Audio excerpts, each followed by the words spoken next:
धातुओं का संक्षारण के बारे में। संक्षारण मतलब होता है धातुओं को बचाव कैसे, मतलब किस तरीके से नुकसान हो जाता है उसका, हम लोग अपनी धातुओं को बचा नहीं पाते। तो बहुत सारी धातुएं, जैसे जनरली आपने लोहे का तो एक्सपेरिमेंट अभी मैंने आपको थोड़ी देर पहले ही बताया था।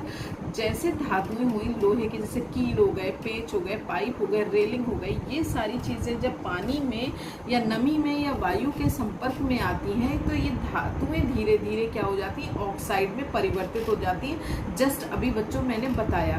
तो ये जैसे ही धीरे धीरे नमी और ऑक्सीजन के संपर्क में आती हैं तो इनका नष्ट होना मतलब है वो कमज़ोर होना शुरू हो जाती है। देखा होगा कि जनरली हमारे घरों में जब लोहे के गेट लगे होते हैं और बहुत सालों तक हम उसमें पेंट वगैरह ना कराएं या ग्रीस या उसमें ऑयलिंग ना करें तो धीरे धीरे क्या ब्लैकिश जैसा भूरा भूरा होता जाता है और वो झड़ता जाता है, लोहा भी अपने आप जिसे कहते हैं ना गलने लगता है। तो इस तरीके से क्या हुआ, उसने पानी और नमी मतलब एयर यानी वाटर और एयर के साथ क्रिया कर करके वो क्या हुआ, ऑक्साइड बनाया उसने, और उसने क्या हुआ, उसका धातु का संक्षारण होने लगा यानी नष्ट होने लगी धीरे धीरे। तो इसी धातुओं के नष्ट होने की प्रक्रिया को हम लोग संक्षारण कहते हैं। तो लोहे का संक्षारण जो है वो जंग लगना कहलाता है। ठीक है, तो अभी क्या है ये हमारा हो गया, लेकिन इससे हमें बचा भी जा सकता है। तो हम लोग डिफरेंट टाइप के विधियां होती है इसको कि संक्षारण से हम वस्तुओं धातुओं को कैसे बचा सकते हैं। तो बच्चों हम लोग धातु का जो संक्षारण है यानी इसकी रोकथाम के लिए भी हम विभिन्न विधियां अपना सकते हैं। जैसे कैसे अपना सकते हैं, तो बहुत से हम लोग रोज़ डेली उसमें यूजेस करते हैं। कभी अक्सर देखा होगा मम्मी या पापा को कहीं पर लोहे में तेल लगाते हुए देखा होगा, या पापा को अपने किसी स्कूटर या साइकिल के पुर्जे पर ग्रीस लगाते हुए देखा होगा। यही विधियां होती हैं। तो धातुओं के संक्षारण के रोकथाम के लिए हम लोग विभिन्न विधियों का प्रयोग करते हैं, जिसमें से कॉमन होती है पेंट का लेप चढ़ा करके, यानी कि धातुओं पर हम पेंट का लेप चढ़ा दें। जैसे बसेस के ऊपर है, धातुएं हमारी लोहे की बनी होती हैं या और तरीके के मिश्र धातुओं से बनी होती हैं, उन पे हम लोग पेंट चढ़ा देते हैं। या फर्नीचर होते हैं, लोहे की बनी हुई जो भी वस्तुएं होती हैं उन सब पर हम लोग जब पेंट का एक सतह चढ़ा देते हैं तो वो चमकदार और टिकाऊ हो जाती है और इससे हम धातुओं के को संक्षारण से बचाया जा सकता है। नंबर 2 है हमारा ग्रीस या तेल लगाकर। जैसे कैंची, चाकू या अन्य लोहे के बने औजार होते हैं, उसमें बेटा हम लोग ग्रीस या तेल लगा करके उन पे जंग ना लगे तो उस तरीके से हम इन धातुओं का संक्षारण की रोकथाम कर सकते हैं। नंबर 3 हमारा हो जाएगा धातुओं का चढ़ाना। धातुओं को चढ़ाना मतलब है गैल्वेनीकरण। ये गैल्वेनीकरण क्या होता है, जब हम लोहे को जंग से बचाने के लिए जैसे जैसे धातु को पिघला लिया, पिघला हुआ जैसे धातु जस्ता है उसमें हम यदि डुबो दें और उसकी पतली परत जमा दें, चढ़ा के उसको जमा दें, तो इस तरीके की जो विधि होती है वो गैल्वेनीकरण कहलाती है। इसे कहते हैं धातु का चढ़ाना। जनरली देखा होगा कि बहुत से बर्तनों का हम लोग प्रयोग करते हैं रोजमर्रा के लाइफ में, तो उसमें पीतल की एक जैसे लगता है पीली पीली सी कलई जैसे चढ़ी होती है। तो धातु को चढ़ा करके भी हम लोग अपना धातुओं का संक्षारण की रोकथाम कर सकते हैं। इसके बाद है विद्युत लेपन करके।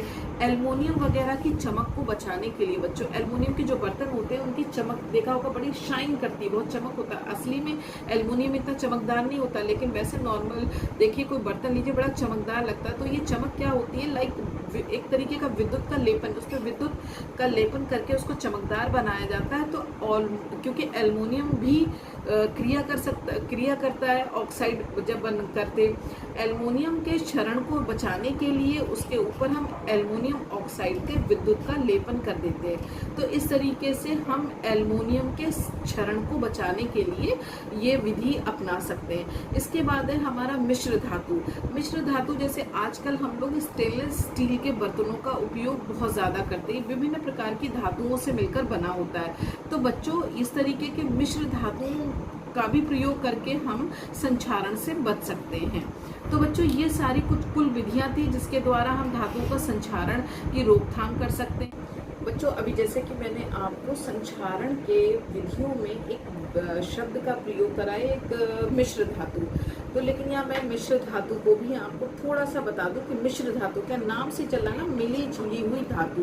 तो ये मिली जुली हुई धातु क्या हुआ, जैसे दो या दो से अधिक धातु या अधातुओं के तत्व जब आंशिक रूप से या पूर्ण रूप से विलय हो जाते, विलय मतलब मिल जाते हैं पिघलाने के बाद, तो इस तरीके की जब धातु बनती है तो वो हमारी क्या कहलाती है, मिश्र धातु। जैसे इस्पात हो गया, कांसा हो गया, पीतल हो गया, तो ये सारी की सारी हमारी धातुएं क्या होती है, मिश्र धातु होती है। बच्चों कुछ मैं सोचती हूँ, मैंने भी बुक भी मैंने अपने सामने खोली है, इसमें से कुछ एक दो इम्पॉर्टेंट चीज़ आपको बता दूँ। इन शॉर्ट तो ये पूरा चैप्टर मैंने आपका कंप्लीट कर दिया है, लेकिन जैसे अभी आपको मैंने नहीं बताया कि कोई एक धातु बता दिया है ना, ठीक है, खनिज बता दिया, लेकिन मैंने आपको ये नहीं बताया कि कोई ऐसी धातु भी है जो द्रव के रूप में है। बिल्कुल सही आपने पकड़ा है। जैसे जब थर्मामीटर का हम लोग यूज़ करते हैं तो उसके अंदर एक पारा यानी मरकरी भरी होती है। तो एक द्रव धातु का नाम आपसे पूछा जाए तो आप उसका आंसर देंगे कि वो द्रव धातु क्या होती है, पारा या मरकरी। अभी पूछा जाए आपसे कि मान लीजिए अधिकांश रूप से खनिज किस रूप में पाया जाता है, तो देखा जाए अधिकांश रूप से खनिज हमारा मुक्त अवस्था में पाया जाता है, और प्राकृतिक रूप से जैसे कि भूपरपटी या भूतल के अंदर या समुद्र तल के अंदर, ठीक है। इसी तरीके से आपसे कुछ पूछा जाए कि मुक्त अवस्था में पाए जाने वाली दो धातुएं बताइए, तो स्टार्टिंग में जब हमने बताया था कि धातुएं हमारी प्राकृतिक रूप से या मुक्त अवस्था रूप में पाई जाती हैं, तो मुक्त अवस्था में पाई जाने वाली धातुएं की सोना है, प्लेटिनम है इत्यादि, ठीक है बच्चों। दो यदि आपसे दो नाम पूछा जाए तो आप सोना और प्लेटिनम बता सकते हैं। ये धातुएं हमारी क्या है, मुक्त अवस्था में पाई जाती है।